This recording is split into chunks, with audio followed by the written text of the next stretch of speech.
বিয়া শাদীর মধ্যে ডুল বাদ্য না বাজালে বিয়া শাদী হবে না। এটা দলিল আরেকবার দিব ইনশাআল্লাহ।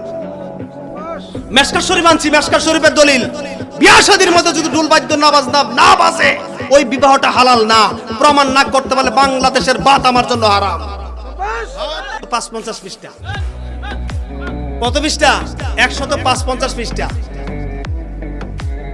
ফয়নের ফুতানে কয় বলে ইবারত করতে পারে না সুন্নি আলেমরা। এবার একদিন সমালোচনা করছে, কয় ইবারত করতে পারতো না বলে। কি কিতাব পড়তো ইবারত? কয়টা কিতাব পড়তো ইবারত? আয় আসো আমাদের সামনে, কোন জায়গায় ইবারত পড়তে হবে দেখায় দাও, আমরা পড়বো ইনশাআল্লাহ। ঘোড়ার ঘাস কেটে লেখাপড়া করি নাই। 155 পৃষ্ঠা। হাদিস নং হচ্ছে 1088। হাদিস নং হচ্ছে 1088 নম্বর হাদিস। আমি মূল ইবারতটা পড়তেছি। আন সাইব ইবনে ইয়াজিদ রাদিয়াল্লাহু তাআলা আনহু قال কানা ইউযানু বাইনা ইয়াদাই রাসূলিল্লাহ সাল্লাল্লাহু তাআলা আলাইহি ওয়াসাল্লাম ইজা জালাসা ইজা যখন জালাসা মাজির সিগার আগে যখন জালাসা আসে, ইজা আসে, তখন মাজির সিগা মুজারের অর্থ করে। কি অর্থ হচ্ছে? ইজা জালাসা আলাল মিম্বারে, রাসূল পাক সাল্লাল্লাহু আলাইহি ওয়াসাল্লাম যখন জুম্মার দিন মিম্বারে বসতেন। বলেন কোথায় বসতেন? এই যে দেখেন মিম্বারে, ইয়াউমাল জুমাতে, কবে? জুমার দিন যখন নবীজি কোথায় বসতেন? মিম্বারে বসতেন। আলাল মিম্বারে বসতেন। আলা মানে উপর, মিম্বার মানে মিম্বার।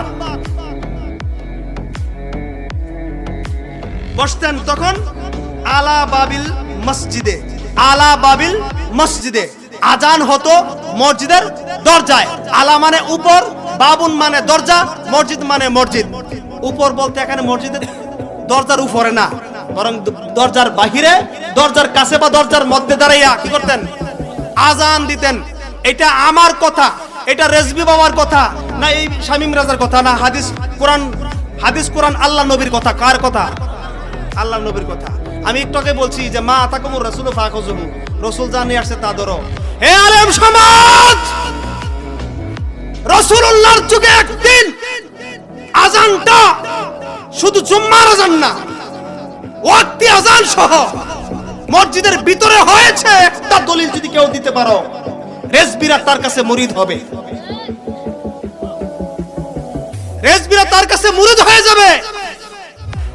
আর যদি তুমি মুরিদ না করো, এই দেশ ছেড়ে দেব, এই দেশে থাকবো না, এই দেশের বাত আমাদের জন্য হারাম। একটা দলিল দাও মসজিদের ভিতরে আজান দেওয়ার, একটা দলিল দাও। রাসূল সাল্লাল্লাহু আলাইহি ওয়াসাল্লামের যুগে একদিন মসজিদে আজান হয়েছে, এমন একটা দলিল দেখাও। কিয়ামত পর্যন্ত সময় দিলাম, দিতে পারবে না। সুতরাং মেনে নাও, এটা সুন্নাহ।